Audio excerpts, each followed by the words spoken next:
was 17 years old, athletic, took a dive and bang, I can't use my hands, I can't move, my legs, everything's paralyzed. I'm a quadriplegic.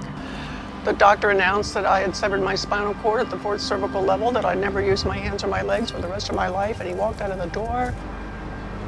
I can't live like this. And I just sank into depression. A Christian friend shared with me, Joni, God permits what he hates to accomplish that which he loves. I realized God takes no pleasure in my spinal cord injury, but he loves the way he is changing me in it and encouraging others through it. Psalm 10 says that God hears the cry of the afflicted. His heart goes out to those with disabilities. He is filled with compassion for those with special needs. I'm Joni Eareckson Tada. I'm a Christian, author, speaker, advocate, painter. Oh my goodness, I can't believe I do all those things. But I do them because I want people to know the God that I love. I would not trade this intimacy with God, this sweetness, this nearness, this tenderness, this preciousness of faith come alive in my life. I wouldn't trade it for any amount of walking.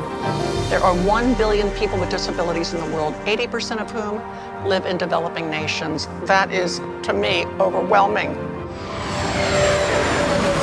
I want to do everything I can to make a difference in their lives.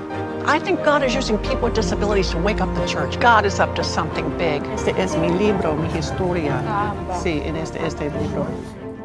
Outwardly, our bodies are wasting away, but inwardly, we're being renewed day by day. It looks as though the foot pedals need to come up just a little bit. Certainly. My husband Ken and I love doing Joni and Friends together, whether it's going to a family retreat and hanging out with other couples, whether it's delivering wheelchairs and Bibles.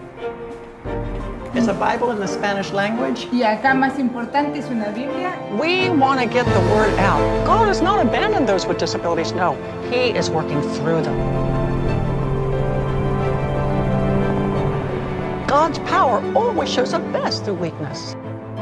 The Bible says, speak up for those who cannot speak for themselves. Defend the rights of the weak and the needy. And we do that at Joni and Friends. Through our Christian Institute on Disability, we are advocates. We are championing the disabled, whether it's right to life, end-of-life issues, physician-assisted suicide, euthanasia. We speak God's truth. Joni and Friends stands for the spark that started the movement to take the gospel where the world is bleeding out of control. I want to be there. I've got a message to share. I would rather be in this wheelchair knowing him than on my feet without him, and that is worth living for.